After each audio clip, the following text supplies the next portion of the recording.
샬롬 샬롬 샬롬 샬롬 샬롬. 하나님 사랑합니다. 여러분 주 안에서 사랑합니다. 잠언 16장 말씀이죠. 1절에서 6절 중심으로 말의 응답은 야훼께로부터 나오느니라. 1절이죠. 16장 1절. 마음의 경영은 사람에게 있어도 말의 응답은 야훼께로부터느니라. 사람의 행위가 자기 보기에는 모두 깨끗하여도 여호와는 심령을 감찰하시느니라.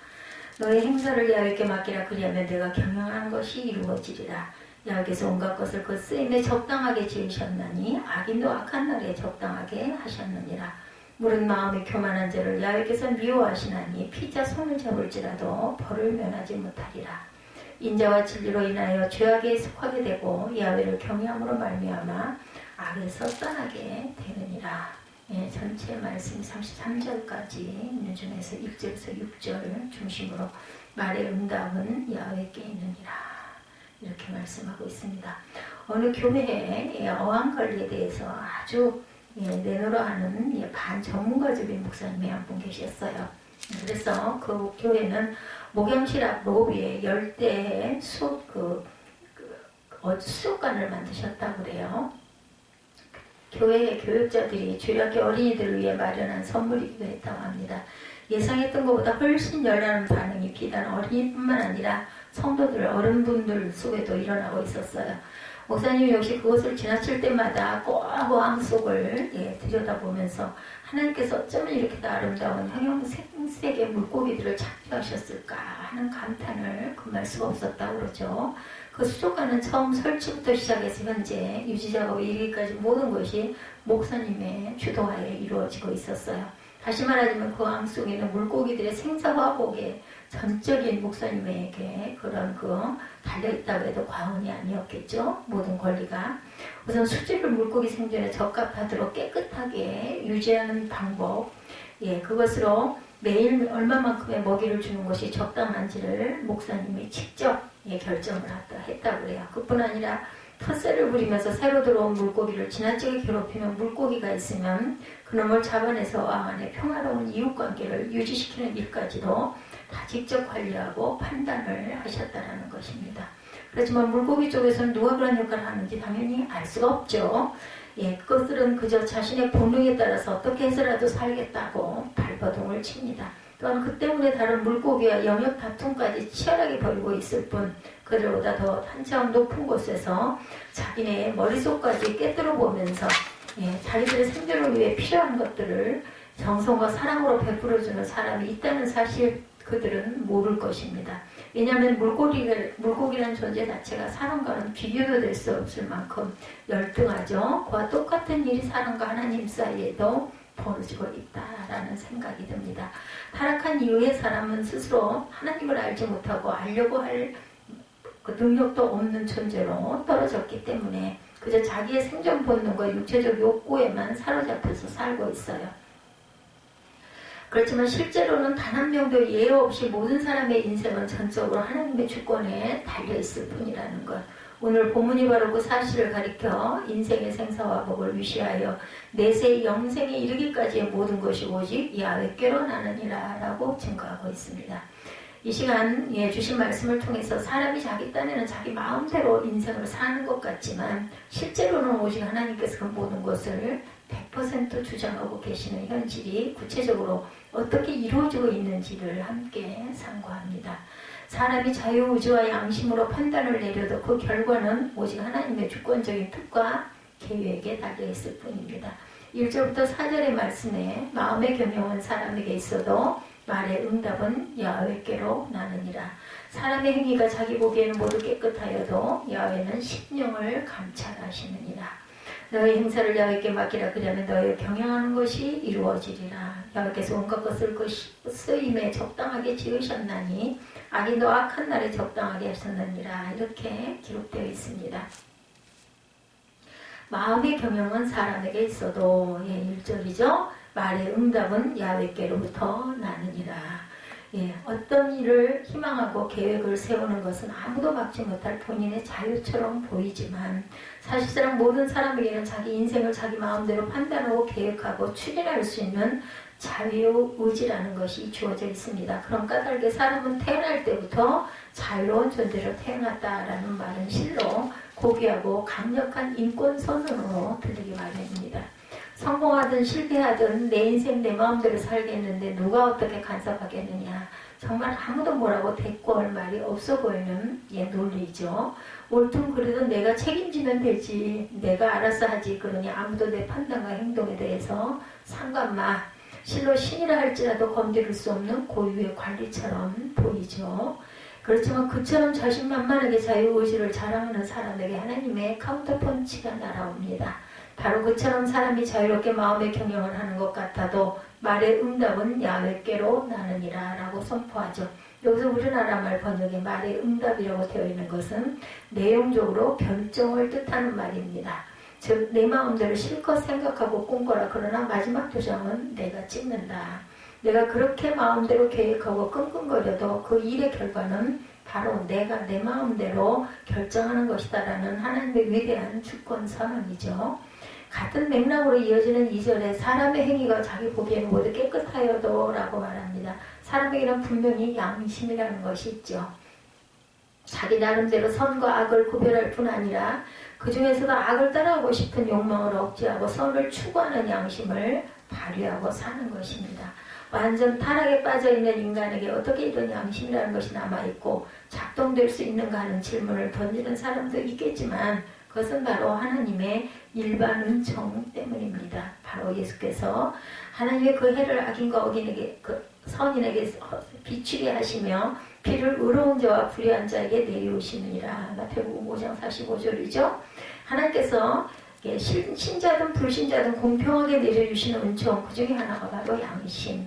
그런 까닭에 불신자들 중에 소위 법 없이도 살 사람, 종교를 가지지 않아도 착하게 사는 사람이라고 불리는 사람들이 생기기도 합니다. 그렇지만 이에 대한 문제점은 바로 자기 보기에는 말씀에 있습니다. 그것은 양심적 판단이 옳고 그른지에 대한 기준이 바로 자기 자신이 된다는 거죠. 본인이 기준이 되면 당연히 자신의 모든 생각과 행동이 옳게 보일 수밖에 없죠. 자기가 재판장이 되면 누가 자기를 스스로 정죄하겠는가.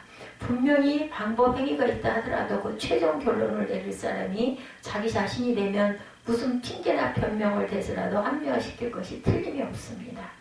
소위 인간의 양심을 최고로 내세우는 자들이 바로 그런 잘못을 저지르고 있는 것.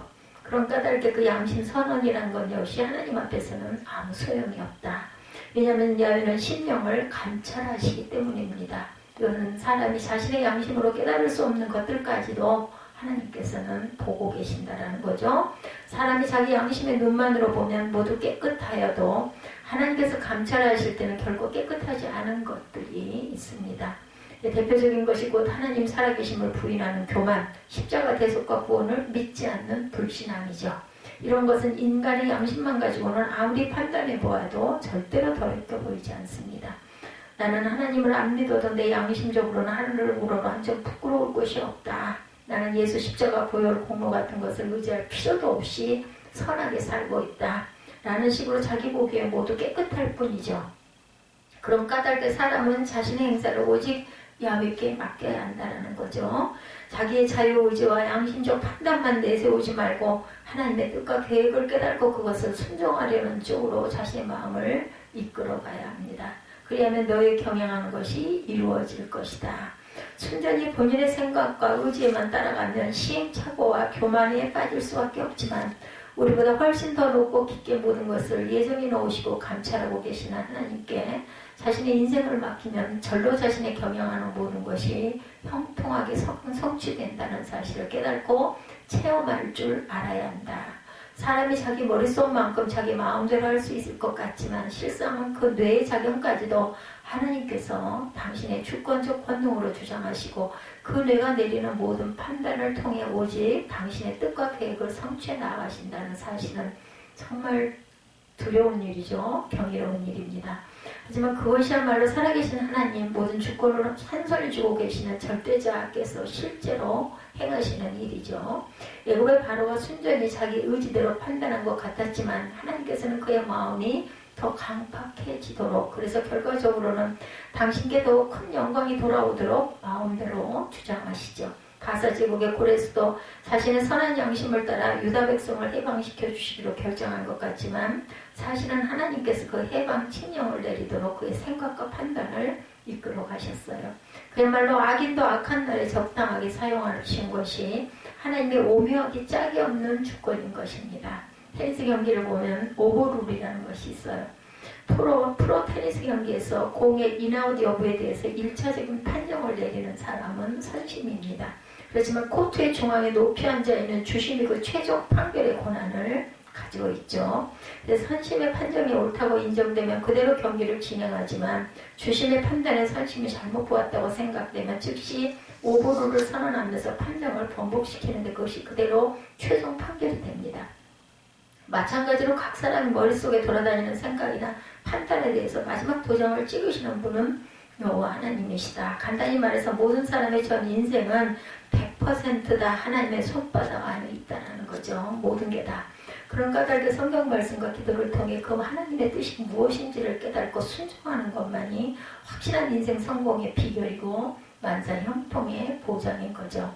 아무리 인간이 자유의지를 가지고 마음대로 생각을 하고 자신의 양심을 내세우면서 하나님 앞에서조차 부끄러운 것이 없다고 자화자찬을 한다 하더라도 그 모든 자기 판정에 대한 최종적 판결은 바로 지극히 높은 보좌에 좌정하고 계신 절대 주권자 한 분뿐임을 명심하는 가운데 자신의 행사를 전부 다 야훼의 뜻과 계획에 맡김으로 소원하는 모든 경영이 이루어지는 축복을 누리시는 저와 여러분이 되시기 바랍니다. 두 번째, 사람이 도덕과 윤리를 자랑해도 죄 문제를 해결할 수 있는 것은 오직 하나님의 주권적인 구원 역사에 있을 뿐이라 그러죠. 5절과 6절에 무릇 마음이 교만한 자를 여호와께서 미워하시나니 피자 손을 잡을지라도 벌을 면치 못하리라.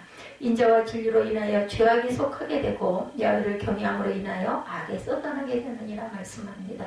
죄와 악의 문제 그리고 그에 따른 사죄와 구원의 문제는 모든 종교의 공통적인 과제입니다.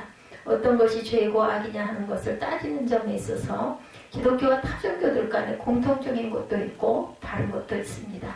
그렇지만 사죄의 반복과 구원의 길에 대해서는 완전히 차이가 있죠. 본문 역시 참된 기독교에만 있는 인죄론과 구원론을 또다시 정확하게 선포해주는 말씀입니다. 우선 5절에 무릇 마음이 교만한 자를 여호와께서 미워하시나니 피자 손을 잡을지라도 벌을 면치 못하리라.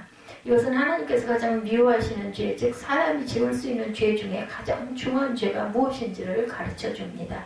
그 죄는 마음이 교만한 죄라고 했는데 그것은 곧 하나님의 존재를 부정하고 하나님을 섬기기를 거부하는 죄를 가리킵니다.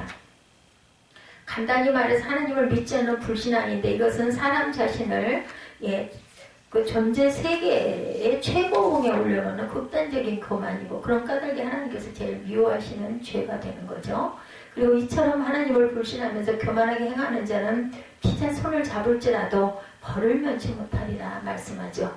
즉 그런 교만한 신성 모독자들이 아무리 숫자가 많고 그런 인본주의자들이 자기네들끼리 똘똘 뭉친다 해도 그 죄에 대하여 마땅히 받아야 할 형벌을 결코 피하지 못할 것이라는 뜻입니다. 왜냐하면 예수 그리스도를 통해 하나님을 믿도록 인도하시는 성령을 거역하는 죄는 결코 사함을 얻지 못하고 반드시 지옥 형벌에 떨어지고 만다. 그것이 바로 죄악의 중죄이기 때문이다. 그렇다면 그런 무서운 죄악과 형벌에 빠지지 않을 수 있는 길은 무엇일까? 그에 대해서 이어지는 6절은 인자와 진리로 인하여 죄악이 속하게 되고라고 가르쳐줍니다. 사람이 죄를 용서받기 위해서 무엇인가 대가가 치러져야 한다는 점에서 모든 종교가 다 일치합니다. 본문에서 그 대속의 대가가 인자와 진리라고 했는데 문제는 이것이 누구의 인자와 진리인가 하는 거죠. 이것이 사람 쪽의 인자와 진리라고 주장하는 것이 바로 인본주의적 종교입니다. 즉 죄를 지은 본인이 이제 다른 사람에게 인자, 즉 무슨 선행을 베풀어 주므로 자기 지은 죄에 대한 대가를 치르고 나면 그 지은 죄가 용서받게 된다라는 주장이죠. 그렇지만 그런 식으로 해석하자면 인자 쪽은 그래도 말이라도 되지만 진리 쪽은 해석이 잘 되지가 않습니다. 사람 쪽의 진리가 어떻게 자기의 죄를 갚아줄 수가 있겠는가? 이 말이 사람이 어떤 진리를 깨닫거나 도를 통하게 되면 그 공로로 죄가 사해진다는 뜻일 수도 있습니다. 그렇다면 무식한 사람은 결코 죄 용서받을 길이 없고 오직 똑똑한 사람이라야 구원을 얻을 수 있다는 말이 되는데 결코 받아들일 수 없는 논리입니다. 그러므로 우리는 이 말씀을 하나님 쪽의 인재와 진리에 의해서 사람의 죄악에 속하게 된다는 뜻을 깨달아야 합니다. 즉 죄인에 대한 하나님의 무조건적인 사랑이 바로 우리에게 구원의 길이 열리는 근간이 되고 예수 그리스도를 구세주로 믿는 복음의 진리를 통해서만 그 대속의 은총을 누릴 수 있다는 거죠. 이처럼 사람이 죄 문제를 해결해 줄 수 있는 건 바로 사람 자신의 도덕이나 윤리에 달려있는 것이 아니라 전적으로 하나님께서 발동하시는 인자와 하나님께서 선포해 주시는 진리에 달려있다는 것이죠. 일단 그렇게 구원을 얻게 되고 나면 6절 하반절에 나오는 현상이 뒤따라옵니다. 바로 야훼를 경외함으로 인하여 악에서 떠나게 되는 삶이라는 거죠. 세상 종교에서는 사람이 먼저 스스로 악에서 온전히 떠나 오직 선을 행하고 인자를 베풀어야만 그 공로로 죄의 용서함을 받고 구원을 얻게 된다고 주장합니다. 그렇지만 사실은 반대죠. 오직 하나님의 인자와 그리스도의 복음을 통하여 용서와 구원을 먼저 받고 나면 바로 그 놀라운 은혜에 감격해서 하나님을 경외하는 신적 인격자가 되므로 자연히 악에서 떠나는 새 삶을 살게 된다. 다시 말하자면 사람이 스스로 구원을 얻기 위하여 악에서 떠나려 하는 노력보다는 무조건 용서받고 구원 얻은 은혜에 감격하는 마음과 하나님께 살아계심을 믿는 경외의 신앙이 사람을 훨씬 더 강력하고 근본적으로 변화시키는 그런 악에서 떠나도록 만드는 것이다. 기독교를 제외한 종교에서는 죄를 논할 때 오직 윤리적 도덕적인 죄만을 따지죠. 즉 사람이 다른 사람에게 잘못한 행위만을 가지고 죄를 정의하고 책망합니다.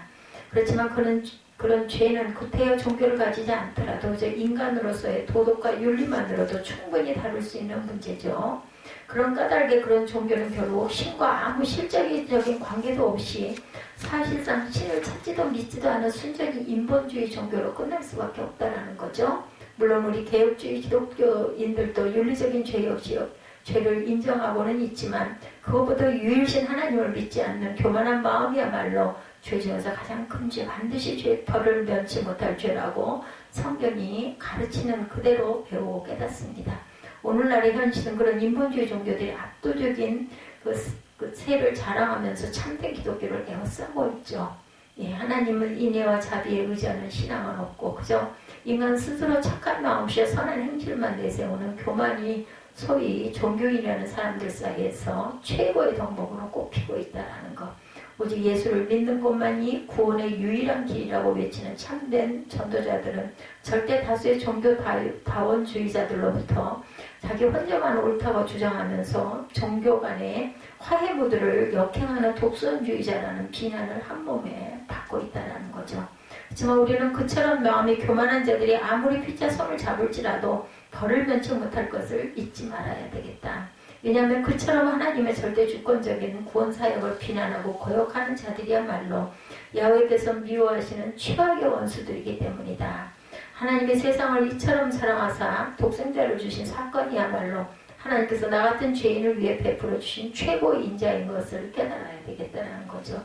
천하 인간에게 예수 외에 구원 얻을 만한 다른 이름을 주신 일이 결코 없다는 사실은 예나 지금이나 영원토록 불변의 진리임을 믿고 가야 되겠다.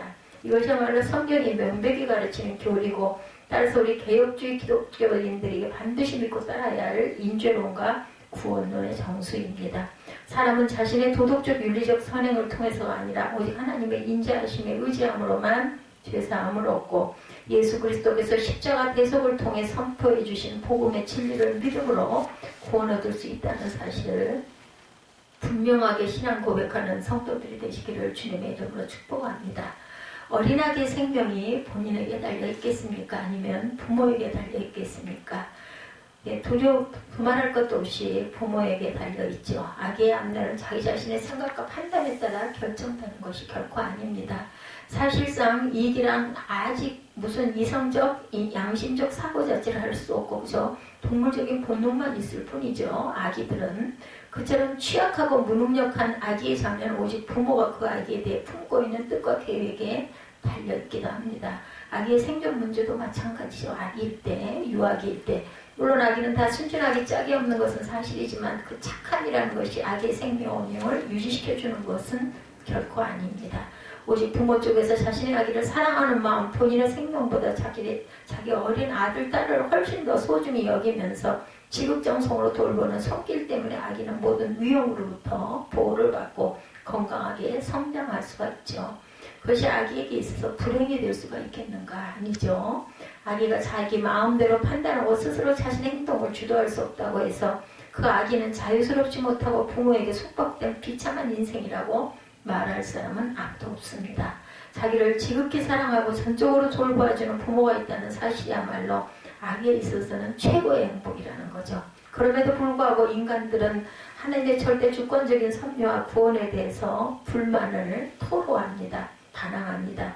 하나님의 뜻과 계획 따위는 자기 개인의 자유의지를 방해하고 자신의 양심적 판단과 행동을 무시하는 것이라고 주장하면서 신으로부터 인간의 완전한 독립을 외칩니다. 하나님의 인자하심에 감사하고 하나님의 진리를 믿고 의지하기는커녕 순전히 윤리와 도덕만 있으면 신 따위는 없어도 얼마든지 인간의 존엄을 스스로 지킬 수 있다고 자신만만해하죠. 실로 부모 없이도 자기 혼자의 판단과 능력으로 얼마든지 살 수 있다고 생각하는 아기와 똑같은 상황이죠. 참된 성도는 그런 신성 모독의 지극한 무지와 교만에 절대 빠지지 말고 모든 것이 오직 야훼께서 나는이라는 성경 말씀에 아멘 하고 고백해야 합니다. 우리 인생 전체는 전적으로 하나님의 선한 뜻과 완벽한 계획에 달려 있습니다. 저와 여러분의 금세뿐 아니라 내세의 생명까지 100% 전부 다 하나님의 주권적인 구원 역사에 달려있을 뿐이라는 것. 이것을 깨닫고 믿어야만 실로 죄악의 포로가 된 종에서 벗어나 그리스도 안에서 진정 자유로운 행복자가 될 수 있다는 거죠. 인간이 그렇게도 내세우며 자랑하는 자유의지와 양심, 도덕과 윤리란 하나님의 절대주권 앞에서는 도저히 상대도 될 수 없음을 깨달는 가운데 오직 하나님의 진지하신 뜻과 계획을 따라 자신의 경영하는 것이 이루어지는 복을 받고 또한 하나님의 인자하심과 진리를 통해 영혼 구원의 은혜까지 반드시 누리는 성도들이 되시기를 주님의 이름으로 축복합니다. 기도하시겠습니다.